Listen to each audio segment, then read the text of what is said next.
Alright, good morning everyone. This is my first time using this new setup I just got. I got a new camera and a microphone. I got the DJI Mic Mini in my Motovlog setup. I want to try out some kind of early motovlogging because I'm planning to take this little Honda Grom up for a 850-mile trip this summer. So plus if I end up not continuing to motovlog, I can use this camera as like a dash cam essentially on my helmet. But yeah, so it's still the morning, but it is like 11:45. It's almost noon. I'm going to work very late. I take this Grom to commute to work every day that I can, unless it's pouring rain. Yeah, dude, I had to wake up really early today because I had the worst experience at the airport yesterday. I did something called a turn and burn. I don't know if it's the same in other workforces, if they have the same term, but essentially I flew out 6 in the morning and the plan was to get back home by 5 p.m. the same day. So flew out just for a quick 3-hour meeting. Man, I'm not sure if this mic is even picking up my voice correctly, so I apologize if I'm talking a bit weird. Also focused on the road a little bit. I only got my license for my motorcycle about a month ago, so still learning. Yeah, we did a turn and burn. Flew out to DC for like a 3-hour meeting, and I had to wake up at 3:30 in the morning to get to the airport on time and take that flight. And okay, so like I'm really tired. Normally I'm a night owl, so I went to bed around midnight, got 3.5 hours of sleep. So that sucked. And then we did the meeting and everything went well. And I left to go back to the airport. Our first flight was delayed by 4 hours for some sort of maintenance issue. So we were like, okay, let's try to see what we can do. Maybe we'll find another flight. So there was another flight going to a city that was about an hour further away from the original airport, meaning we'd have to get a rental car and drive an hour back home or back to the airport to get our cars that we parked at the other airport. I don't know if any of that makes sense, but either way, so we got on a different flight since the first one was delayed for 4 hours. So we get onto the second flight, we get onto the runway, everything's going great. We're like, okay, this is gonna work. Maybe we'll get home by 6 or 7 p.m. instead of the original 5 p.m. And I was with 2 other coworkers, by the way. And we get on the runway and they say, unfortunately, we have to delay this flight because there's a storm up ahead. Like, okay, whatever. So we delay the flight, we sit on the runway for about an hour, and they're like, okay, finally we got cleared to go, but we actually have to go back to the gate because we got a new route to fly out, but we don't have enough fuel. Okay, that sucks. So we have to go back to the gate, we do, and we get there, and we finally get the fuel, and then the pilot goes, okay, good news, we're cleared to fly. But another unfortunate situation is we're about to hit our max hours for the day, and if we do, we're not allowed to fly. So we have about 10 minutes to get from the gate to the runway and taking off. So we're gonna try, but it might not work. Okay, so we start taking off onto the runway, but we did not make it. It took more than 10 minutes, so the pilot says, well, we hit our time limit for the day, so now we have to go back to the gate again. And at that point, I think we were in that plane for about 2 hours, just sitting there doing nothing. So that really sucked. And then I get onto a third flight, but that one's not till like 10:30 at night.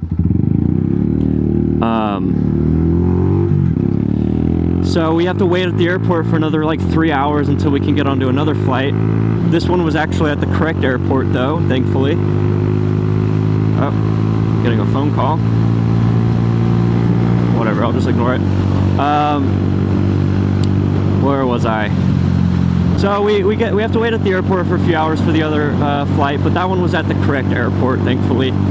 And we get on that one, and we're delayed by another 30 minutes. So this is the third flight of the day for me. Delayed by 30 minutes there because they said 10 passengers that were supposed to make the flight didn't make it because their previous flight was delayed. So they were trying to wait to see if we could get those 10 passengers on board, whatever. So we finally, 30 minutes later, get onto the runway and we take off. 5 minutes into the flight, a dude about 2-3 rows in front of me, he passes out, slumps down onto his tray table, and just completely unconscious. So very lovely indeed. Not at all. I hope he's okay, actually. That was really terrible. So we had to get a doctor on board to help him and make sure he was okay. They were fanning him and giving him an oxygen mask as well. We finally do get to the airport though, and then we're delayed a little bit longer because the EMTs had to arrive and take care of the man and get him off the flight before we could all deplane.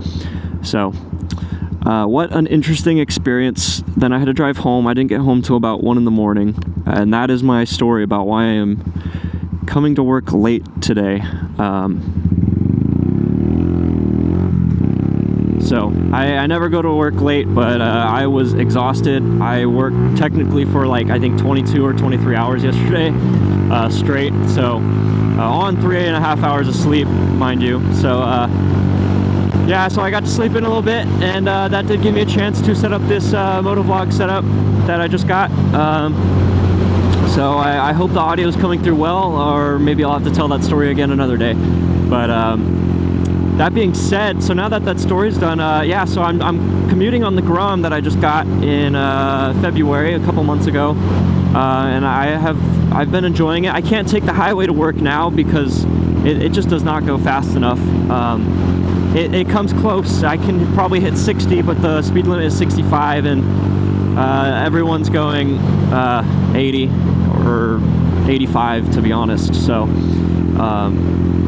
not going to take my Grom on there. It's already scary enough on these kind of bigger city roads because I never can tell if a car can see me or not as they're pulling out. As I get more experience as a rider, I think that I'll kind of get more used to seeing or being able to tell if a car can see me. But as of now, I have zero way of telling. But man, I gotta talk about commuting on the Grom though. It is so fun. If any one of you are thinking about getting a Grom or a smaller bike to commute for whatever reason, I think it's worth it. The gas mileage is great. Gas prices have essentially doubled since I bought this Grom. So I mean, it's amazing taking this to work, and I only have to spend like, I don't know, $5 to $10 on gas a week, rather than I think I was sitting about 40 or 50 a week before on my pretty small car. But still, that's a difference. If you have like a truck or something, going to a Grom and commuting on that, you're gonna save so much in gas. The insurance is great. I think for me it's literally like $5 a month. I think it's nothing. It's awesome. I recommend it, and you get all sorts of looks on your way to work. When I get into work, I have people pointing at me and saying hello. Just on the highway a couple days ago, I had someone, I was trying to get up to the highway speed. This was a 55, so even then I was still struggling. But there was a guy in a truck, rolled down his window and starts pumping his fists at me as I'm trying to lean down and get some extra speed on the Grom. So that was hilarious.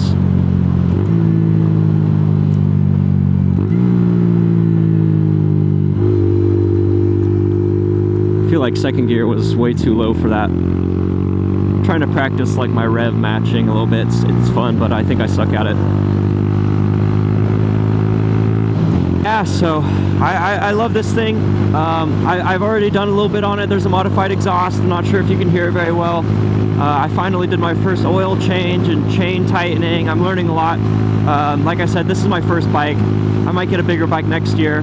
But I think this is the perfect thing to start on, especially if you're nervous to ride. My best friend, he got in a crash last year, and that really, kind of affected if I wanted to ride or not, seeing how bad of a crash it was when he was only going 30 miles an hour, I'm pretty sure. and I mean he wasn't able to walk for like 6 months. This is perfect if you're nervous to ride. You get a Grom. You can't get on the highway anyways. It's very forgiving. You're not gonna accidentally twist the throttle too hard. The brakes are fine. You stop quick, so it's as safe as can be. The only thing that's not safe is if people can see you or not. I mean, it is a small bike, so it might be hard for drivers to see you. So just be careful on that. I don't know what else to talk about. This is my first time of doing this. I just kind of wanted to practice this vlogging thing before I go on the big road trip this summer. That's going to be so fun to take a Grom 850 miles. I mean, I've seen the videos on YouTube doing that, and those guys are insane, and I want to join in and see what I can do as well. I'm going to have a friend go with me, so I'm safe relatively. But yeah, that'll be very interesting. I think I'm going to drive it up to Canada, actually. I'm not sure the route yet, but we're going to drive it through some national parks. My friend's going to be on a motorcycle as well, but a much more powerful one. I think like a 500 is what he has. So that's exciting. But yeah, all in all, if you had questions on if the Honda Grom is commutable, if you can commute with this bike to work, to the grocery store, I don't know about that one yet. Maybe if you have a good backpack to put your groceries in. But if you think you are questioning if this is a commutable experience, I would say yes. You do have to take the back roads. It does make it about a 5 to 10 minute longer ride to work for me. So you'd have to deal with that. You have to decide if it's fun for you, if it's worth it, or if you'd rather get that time back and just take your car to work, you know? But yes, this is so commutable. Not only is the gas prices cheaper, like I said, I think I get about 200 miles per tank on this Grom. But I mean, it whips around. If you need to get around cars really quick on a slower road, you can do that. This thing accelerates fast. It just, at the top end, it does not go fast. But when it comes to accelerating from a red light, you can zip around. It's pretty nice. So I would say it's very commutable.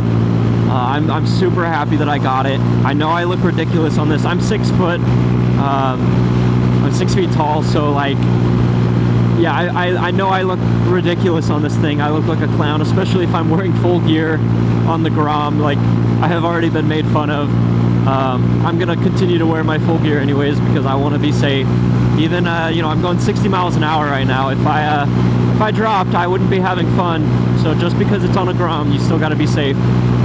So if anyone questions that, you know, just tell them they're an idiot. I think that's the proper response. I think I'm just repeating myself now. Like I said, this whole motovlog thing is new. I did post some other videos, but I wasn't talking. I didn't have this microphone. I didn't have this new camera. So this is mostly just kind of a test. I might, you know, end up editing out a lot of the stuff I'm saying, just to kind of see how this is. But I'm having fun. This is more kind of for a pleasure thing, recording these videos. I don't really care about the views or who watches or what. I would love to get some comments though and give me tips for the Grom, any certain modifications that you think are great. So far I've gotten a seat cover that's coming in the mail. Excited about that. I got a modified exhaust. I got new mirrors. I don't know what else is new on this, to be honest. I think that's it. I did do a tail tidy kit. I did not like the look of